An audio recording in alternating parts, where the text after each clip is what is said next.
हरि ओम तत्सत्। श्रीमते रामचंद्राय नमः। श्रीमते रामानंदाचार्याय नमः। श्रीमते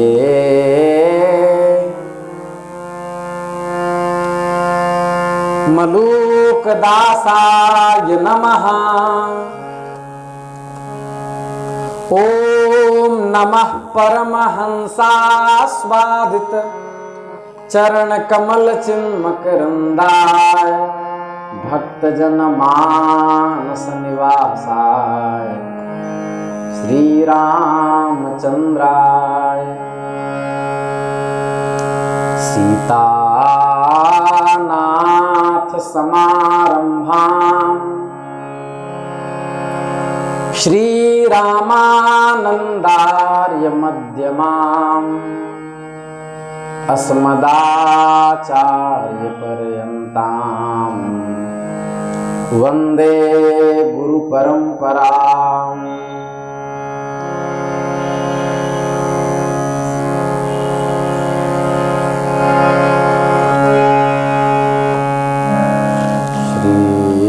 कृष्ण गोविंद हरे मुरारे, हे नाथ नारायण वासुदेव। श्री कृष्ण गोविंद हरे मुरारे, हे नाथ नारायण वासुदेव। श्री कृष्ण गोविंद हरे मुरारे, हे नाथ नारायण वासुदेव। श्री कृष्ण गोविंद हरे मुरारे, हे नाथ नारायण वासुदेव। कृष्ण गोविंद हरे मुरारे, हे नाथ नारायण वासुदेव। नमः पार्वती पतये, हर हर महादेव।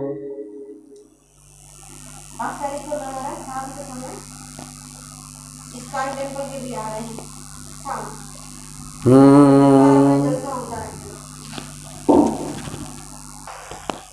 भक्तवांछा कल्पतरु, भक्तवत्सल शरणागत वत्सल, दीनबंधु दया सिंधु कृपा सिंधु, निखिल हेय प्रत्यनीक दिव्यानंत कल्याण गुणगण निलय सर्वैश्वर्य परात्पर परब्रह्म, निखिल हेय प्रत्यनीक भगवान श्री हरि की असीम अनुकंपा से हम आप सब इस विशुद्ध सत्संग मंडप में बैठकर मनुष्य जन्म धारण करने का सर्वश्रेष्ठ साधन सत्संग कली पावनावतार जगतगुरु श्री कृष्ण चैतन्य महाप्रभु के पावन चरित्र के माध्यम से सत्संग लाभ प्राप्त कर रहे हैं। हम लोग कल सुन रहे थे श्री अद्वैताचार्य, जिनका बालकपने का नाम कमलाक्ष था, जिन्होंने महाराजा दिव्य सिंह को उपदेश किया कि पराम्बा कभी किसी मांस की बलि नहीं लेती और इसके माध्यम से शाकाहारी होने का संदेश दिया।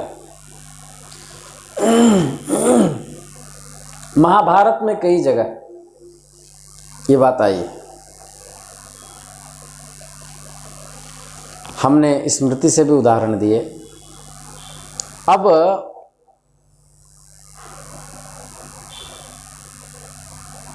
कमलाक्ष धीरे धीरे बड़े हो गए।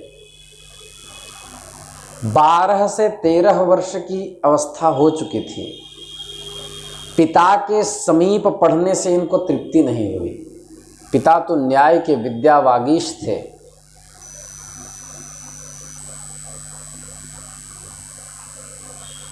तर्क कुबेर तर्क पंचानन नाम था उनका। तर्क शास्त्र के सिंह, तर्कस्य पंचानन। पंचानन का अर्थ होता है सिंह। क्यों होता है? पंच आनन माने 5 मुख कर नहीं सकते, क्योंकि सिंह के 5 मुख होते नहीं, 1 मुख होते हैं। पचि विस्तारे धातु से पंच शब्द की निष्पत्ति मानेंगे तो पंच का अर्थ होगा विस्तृत, बड़ा, और आनन माने मुख, बड़ा मुख है जिनका, वो सिंह होता है। दूसरा अर्थ यदि पंच का अर्थ यदि 5 करते हैं तो 5 मुख भी कह सकते हैं। मुख किसे कहते हैं? ये मेरा बनाया हुआ अर्थ है, ये कहीं लिखा नहीं। हम जब न्याय शास्त्र पढ़ रहे थे तो वहाँ पर पंचानन शब्द आया था। तो जब पंचानन शब्द आया तो वहाँ पर गुरुजी ने हमसे कहा कि पंच का अर्थ 5 नहीं कर सकते, विस्तृत अर्थ करेंगे। तो हमने व्याकरण वाली बुद्धि लगाई, लक्षणा किया। हमने कहा महाराज जी यहाँ पंच का अर्थ 5 ही लेने से दिक्कत क्या है? डित खनेर मुठ सूत्र है उणादि का, उससे मुख बनता है। मुख का अर्थ होता है खन्यते अवदीर्यते अन्नादिकम अनेन इति मुखम, जिससे अन्न को चीरा जाता है उसको मुख कहते हैं। खनु अवधारणे धातु से। तो मुख का अर्थ अन्न चीरने वाला। यदि ऐसी व्युत्पत्ति करेंगे तो सिंह 4 पंजों से और दांत 5 से शिकार को चीरता है, इसलिए 5 मुख हो जाएंगे। अवदीर्णत्व चला गया उसमें। अब अच्छा, अवदीर्ण करणत्व या अवदीर्ण कर्तृत्व चला गया उसमें, तो 5 मुख हो गया। इसलिए पंचानन का अर्थ सिंह कर सकते हैं। 5 मुख है उसका, क्योंकि वह 5 अंगों से अन्न को चीरता है। अन्न उसका क्या है? उसका अन्न मांस ही तो है। तो इस प्रकार कुबेर तर्क पंचानन जो उनके पिता थे, उनसे इनकी तृप्ति नहीं हुई। विद्वान जो होते हैं उनको विद्या से तृप्ति नहीं होती, विद्या पिपासु होते हैं वो। इसे यावत जीवेत अध्ययत विप्रः, जब तक जिए ब्राह्मण को अध्ययन करना चाहिए।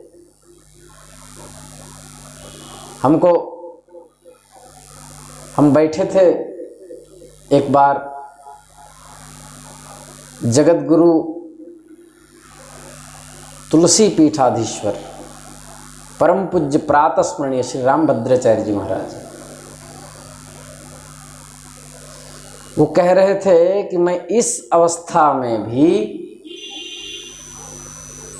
अभी भी 8-9 घंटे पढ़ता हूँ। शिष्य बाँचता है, मैं सुनता हूँ, क्योंकि नेत्र है नहीं, प्रज्ञा चक्षु हैं। तो इस अवस्था में भी 8-9 घंटे पढ़ते हैं। अब सोचिए सामान्य विद्यार्थी को कितना पढ़ना चाहिए। वो कहते थे, एक महापुरुष से हमने सुना कि वाराणसी जाकर के कोई छात्र 10 घंटे प्रतिदिन नहीं पढ़ता है तो छात्र के नाम पर धिक्कार है।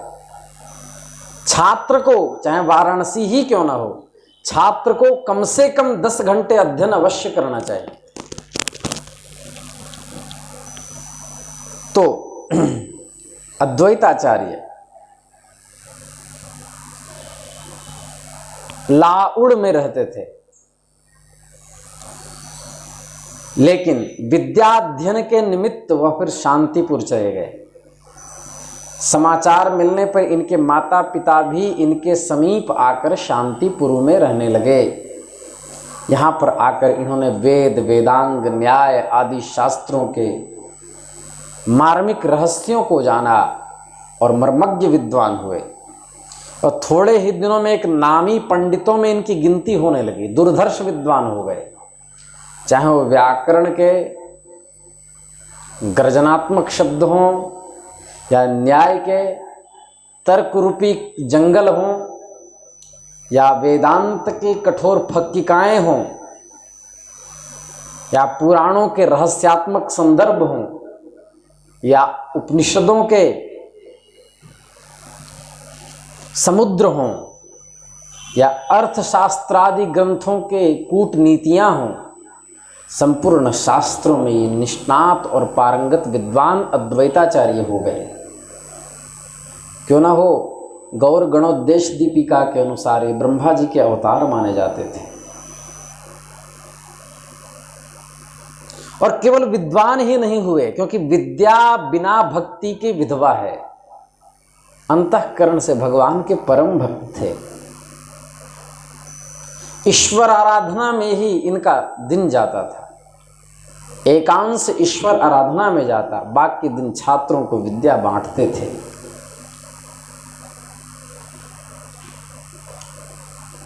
कहा गया है सर्वद्रव्येषु विद्यैव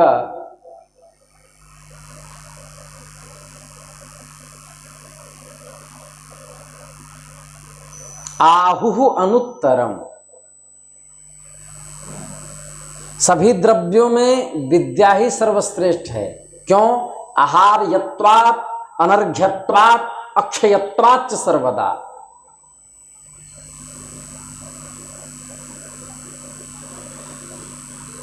क्योंकि बांटने से यह बढ़ती है और अपने तक सीमित रहने से घटती है। बांटो तो बढ़ती है और बढ़ने के साथ साथ ये अक्षय विद्या है, यश भी देती है, कीर्ति भी देती है। कहते हैं स्वदेशे पूज्यते राजा, विद्वान सर्वत्र पूज्यते। चाणक्य नीति में लिखा विद्वत्वंच नृपत्वंच नैव तुल्यम कदाचन। विद्वत्ता और नृपत्व अर्थात राजर्षित्व अर्थात सम्राटत्व, सम्राट और विद्वान में कभी तुलना नहीं करनी चाहिए। कह रहे हैं विद्वत्वंच नृपत्वंच नैव तुल्यम कदाचन। चाणक्य नीति। स्वदेशे पूज्यते राजा, राजा की पूजा अपने देश में होती है, किंतु विद्वान सर्वत्र पूज्यते, विद्वान की पूजा सभी जगह होती है। इसलिए यश को भी देने वाली विद्या है। विद्या क्या देती है? विद्या ददाति विनयम,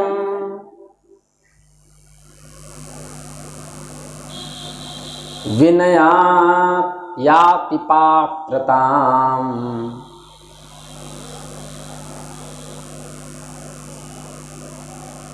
पात्रत्वात् धनमाप्नोति, धनात् धर्मः ततः सुखम।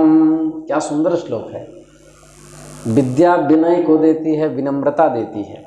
जिसके पास विद्या होगा वह विनयी हो जाएगा। यदि विनम्रता नहीं है तो ठीक ठीक से उसने पढ़ा नहीं। विद्या ददाति विनयम, विनयात् याति पात्रताम। विनय से पात्रता आती है। पात्र किसे कहते हैं? हम घर में उन्हीं पात्रों को रखते हैं जिसमें छिद्र ना हो, जो कार्य योग्य हो। उसके अंदर गुणों को संग्रहित करने की शक्ति आती है। विनयात याति पात्रताम पात्रत्वात् धनम आपनोति। जो पात्र होता है उसी को धन की प्राप्ति होती है, क्योंकि कोई भी दान दक्षिणा अपात्र को नहीं देता। पात्रत्वात् धनम आपनोति। धन जब आएगा तब धर्म की सिद्धि भी होगी।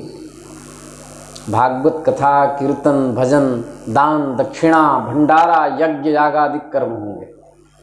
धनात् धर्मः, और जो धर्म करेगा उसको क्या होगा? ततः सुखम। धर्मात्मा सदा सुखी रहता है। तो सबकी कारणभूता विद्या है, और वह भी विद्या बिना हरि भक्ति की विधवा है। इसलिए अद्वैताचार्य हृदय से भक्त भी थे, और भक्त कोई साधारण नहीं थे। उनकी प्रार्थना से गोलोकाधीश श्री कृष्ण पृथ्वी पर अवतीर्ण हुए, ऐसे भक्त थे।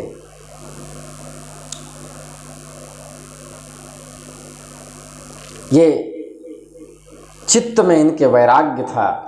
इनके प्रसिद्ध शिष्यों में श्री ईश्वरपुरी, श्री परमानंद, श्री ब्रह्मानंदपुरी, श्री रंगपुरी, श्री पुंडरीक विद्यानिधि और श्री रघुपति उपाध्याय जैसे अनेक न्याय वेदांत आदि शास्त्रों के रत्न थे। इनके प्रसिद्ध शिष्य थे। माधवेंद्रपुरी अद्वैताचार्य को देखकर बड़े ही प्रसन्न हुए। उनकी शीलता, नम्रता, भक्ति, रागानुगा भक्ति को देख करके श्री माधवेंद्रपुरी जी महाराज ने गदगद भाव से छाती से अद्वैत को लगाया और कमलाक्ष उपनाम अद्वैताचार्य को कृष्ण मंत्र की दीक्षा दी। कल श्री पुंडरीक गोस्वामी जी महाराज जी कह रहे थे कल कि गौड़ीय संप्रदाय में 3 परंपरा है। कल जब हमसे चर्चा हो रही थी तो 3 परंपरा में उन्होंने बहुत सुंदर एक परंपरा बताई, श्री माधवेंद्रपुरी जी की परंपरा, एक यह परंपरा है। 2 परंपराओं का आख्यान हम आगे करेंगे। तो पुरी महाशय ने इन्हें आश्वासन देते हुए कहा कि संसार की रचना उन्होंने ही की है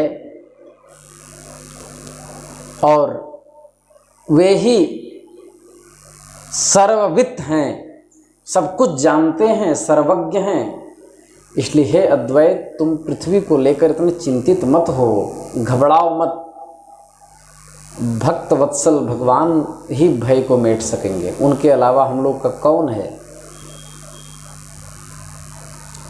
भगवान शीघ्र ही अपने किसी विशेष रूप से अवतीर्ण होंगे और भक्तों का उद्धार करेंगे।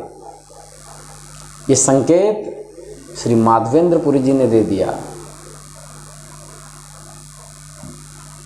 उन्होंने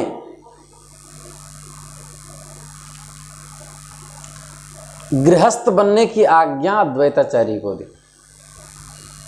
गुरुदेव की आज्ञा शिरोधार्य करके इन्होंने नारायणपुर निवासी पंडित नृसिंह भादुड़ी की सीता और ठकुरानी नाम की 2 पुत्रियों के साथ विवाह किया और उनके साथ सुखपूर्वक समय बिताने लगे। ये बड़े ही उदार कोमल हृदय के थे और कृष्ण कथा के अत्यंत प्रेमी थे।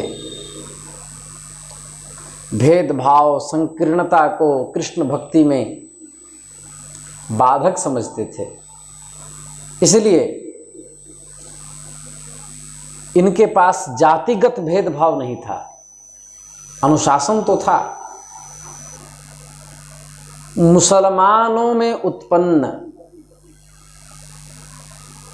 यवन कुल में उत्पन्न भक्त हरिदास इनके पास आए, जिनको यवन हरिदास भी कहते हैं। ये यवन बालक थे किंतु थे बड़े होनहार और कृष्ण भक्त। इसलिए आचार्य ने इन्हें पास रख करके व्याकरण, गीता, श्रीमद् भागवत का अक्षरशः अध्ययन करवाया। ये बड़े समझदार थे। आचार्य के चरणों में इनकी परम श्रद्धा थी। आचार्य भी इन्हें पुत्र की तरह मानते थे। हरिदास जी महाराज आचार्य के घर में ही भोजन आदि किया करते थे। यवन होने के बाद एक नामी पंडित होकर अद्वैताचार्य मुसलमानों को अपने घर में रखते हैं, ये बात पंडितों को अच्छी नहीं लगी। उन्होंने विरोध कर दिया। एक दिन किसी ब्राह्मण के यहाँ श्राद्ध के समय सबसे प्रथम आचार्य ने श्राद्धान्न को हरिदास के हाथ में दे दिया। इससे भयंकर विरोध हो गया, बुरा भला कहा गया। लेकिन हरिदास जी परम भक्त थे, ये वही थे, मुझे लाखों कोड़े मारो पर हरि का नाम उचारो, ऐसे महात्मा। ये भगवान में अनन्य श्रद्धा रखते थे। तब श्री अद्वैत महाप्रभु ने कहा कि हरिदास के भोजन कराने पर मैं करोड़ों ब्राह्मणों को के भोजन का महात्म समझता हूं, कि करोड़ों ब्राह्मणों ने भोजन कर लिया। इनके इस बात को सुनकर सभी भौचक्के रह गए। कह रहे अद्वैत महाप्रभु ये क्या कह रहे हैं, इतने बड़े विद्वानों के मुख से ऐसी बात। तो और ये कोई कोरे पंडित नहीं थे, क्रियावान भक्त थे, विचारवान थे। कोरे पंडित की गति नहीं होती, क्योंकि प्रसिद्ध एक श्लोक है, शास्त्राण्यधीत्यपि भवन्ति मूर्खा यस्तु क्रियावान पुरुषः स विद्वान् सुचिन्तितं चौषधमातुराणां न नाम मात्रेण करोत्यरोगम्। क्या बात है। शास्त्रों का अध्ययन करके भी मनुष्य मूर्ख रह जाता है। इसको कहते हैं पढ़े लिखे मूर्ख। विद्वान है कौन? जो पढ़ता है और उसके आचरण में भी है, वह विद्वान।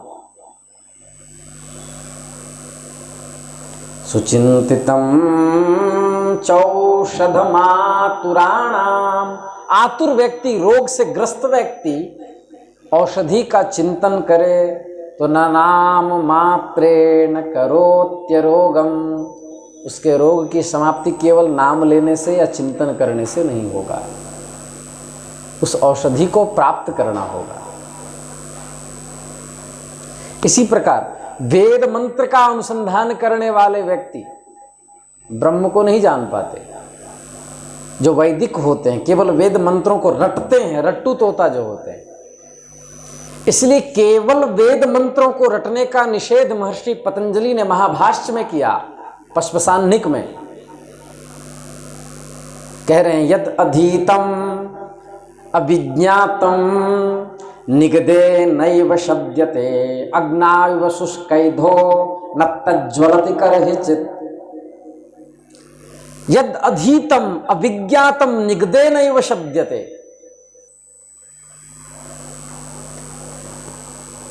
जो केवल बिना अर्थ जाने अध्ययन किया, अविज्ञातम यद अधीतम, वह केवल शब्द को रटा उसी प्रकार जिस प्रकार शुष्कैधौ न तज्ज्वलति करहिचित् अग्नाविव।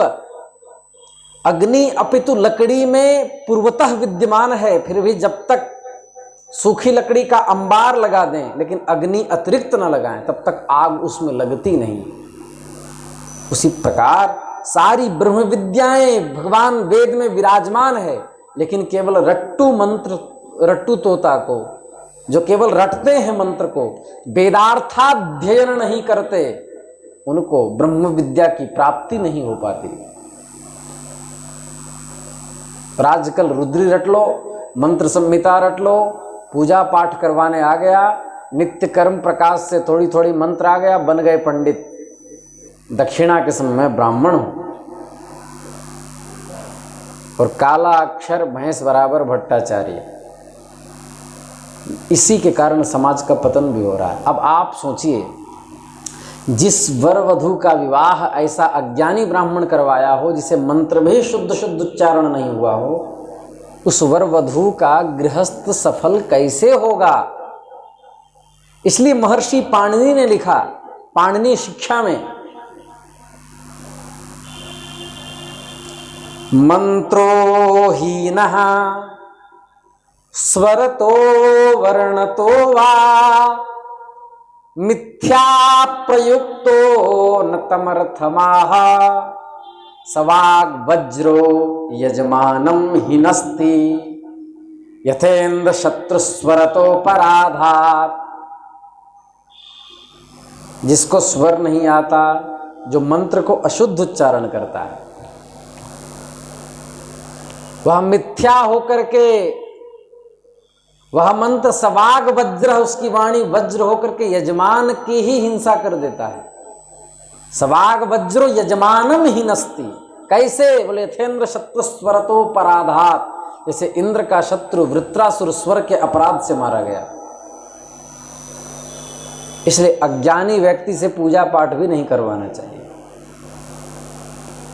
तो इसलिए जिसके जीवन में शास्त्र आचरित हो, शास्त्रान्यधीत्यपि भवति मूर्खा भवन्ति मूर्खा यस्तु क्रियावान पुरुषः स विद्वान सुचिंतितम चौषध मातुराणाम न नाम मात्रेण करोत्य रोगम। इस शास्त्र का जो अध्ययन करे, अध्ययन करके अपने जीवन में उतारे और आचरण से शिक्षा दे। आचिनोति शास्त्रम आचार्य स्थापयत्यपि, वही आचार्य है जो शास्त्रों के गुणात्मक अनुसंधानात्मक वक्तव्यों को, उन तथ्यों को आत्मसात करके और अपने आचरण के माध्यम से शिष्य के अंदर उसका अतिदेश करता है, उसी को गुरु कहते हैं। वही आचार्य है और वही ग्रहणीय है। महाप्रभु के पावन पवित्रात्मक चरित्र में ऐसा भगवत बल है कि जो श्रवण करता है वह भाव विभोर होकर रोने लगता है।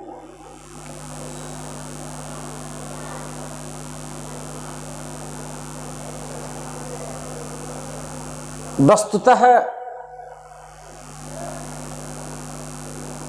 कहने का विषय नहीं है, लेकिन कहना होगा।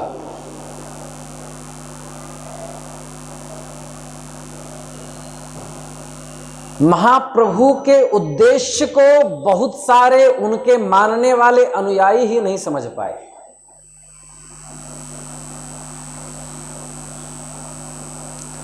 पूरा प्रयास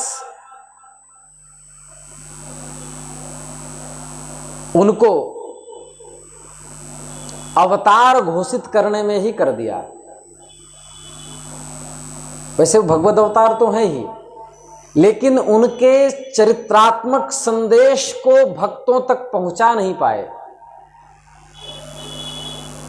इस प्रकरण को समझना है। पहले यह जानिए,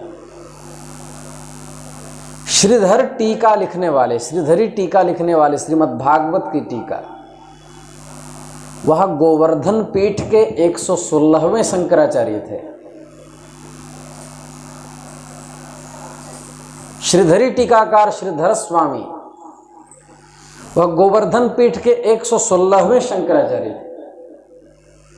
ये रहस्य बहुत कम लोग जानते हैं। फिर बाद में आकर के वह काशी स्थित होकर भजन करने लगे।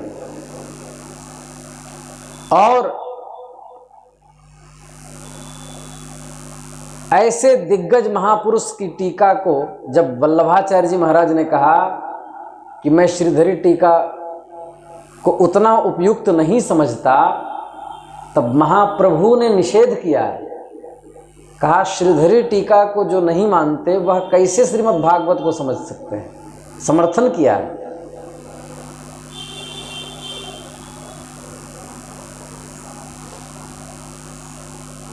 चैतन्य महाप्रभु के जीवन का उद्देश्य और लीला का उद्देश्य केवल यही था कि प्रत्येक जीव भगवान नाम में लीन हो जाए। इसी के बारे में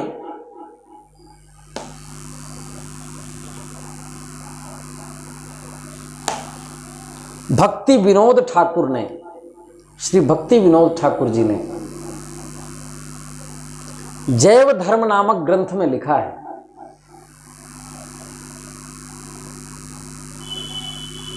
कि एक दिन कोई वैष्णव साधु जिन्होंने महाप्रभु के चरित्र को सुना,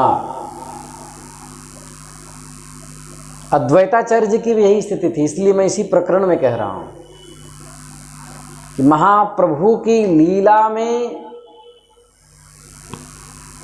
ऐसा रस है कि एक दिन कोई वैष्णव साधु ऊंचे स्वर से हरि लीला का गान करते हुए, श्री भक्ति विनोद ठाकुर कह रहे हैं कि मेरे सामने से निकला, मैंने आंखें खोल कर देखा, वह आंसुओं से तर बितर था, उनके सारे शरीर में रोमांच हो रहा था। गदगद स्वर से श्री कृष्ण चैतन्य प्रभु नित्यानंद हरे कृष्ण हरे राम श्री राधे गोविंद, इस नाम का कीर्तन कर रहे थे। नृत्य करते करते उनके चरण स्खलित हो रहे थे, वे पृथ्वी पर गिर पड़ते थे। उन्हें देख करके मुझे, ठाकुर कह रहे हैं कि मुझे अनिर्वचनीय भावोद्रेक हुआ। मैंने सोचा कि अद्भुत महात्मा कहाँ से आ गए, जिसे वो लिखते हैं कि मैं आपके निकट उस स्थिति को रखने में असमर्थ हूं।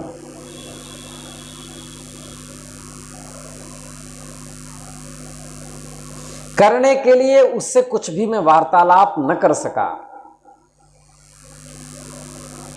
लिखते हैं कि हाँ, धिक्कार है, मेरी पद मर्यादा को धिक्कार है, कि मेरे भाग्य को धिक्कार है, कह नहीं सकता। न जाने क्यों उस दिन मेरा चित्त श्री कृष्ण चैतन्य में आकृष्ट हो गया। कुछ समय पश्चात मैंने व्याकुल होकर उस महात्मा को बहुत ढूंढा, फिर भी वे दिखलाई न पड़े। मैंने देखा उनके दर्शन और मुख से निश्रित भगवान नाम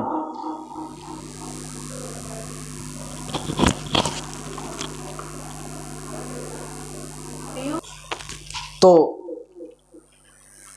मैं बहुत दिन से विचार करके निश्चय कर रहा था कि वैष्णवों के चरणों का आश्रय ग्रहण करूं।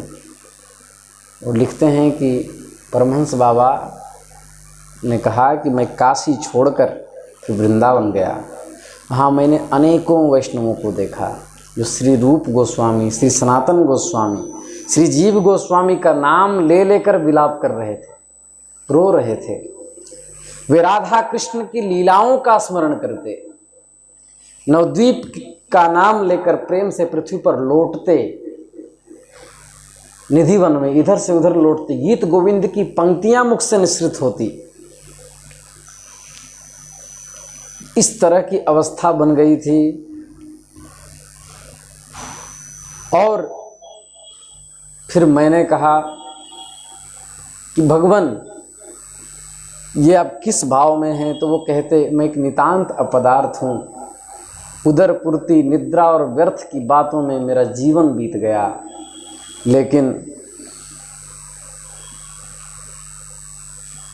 श्री कृष्ण प्रेम क्या वस्तु है, ये चैतन्य महाप्रभु के चरित्र को श्रवण करके मैं जाना।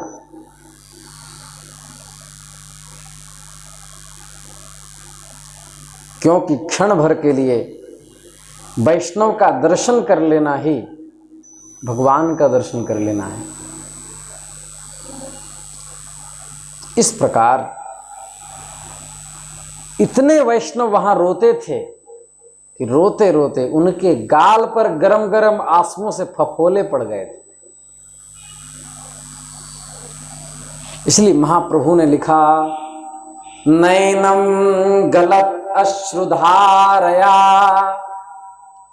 वदनम गदगद रुद्धया गिरा पुलकैर्नीचितं वपुः कदा तव नाम ग्रहणे भविष्यति। नित्य हरि नाम संकीर्तन करे तब वो अवस्था आएगी। हरे राम हरे राम राम राम हरे हरे।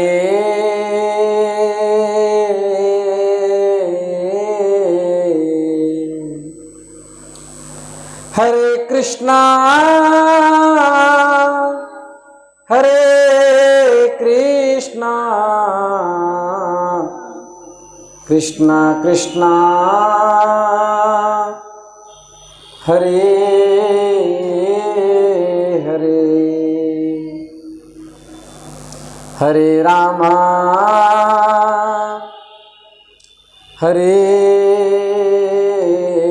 राम राम राम हरे हरे।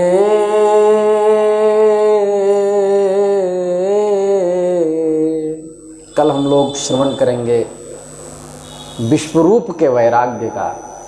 आज हम लोगों ने अद्वैताचार्य की लीला सुनी और भक्त किस प्रकृति के होते हैं यह सुना। कल हम लोग आगे बढ़ेंगे। श्री वृंदावन बिहारी लाल की जय। नमः पार्वती पतये।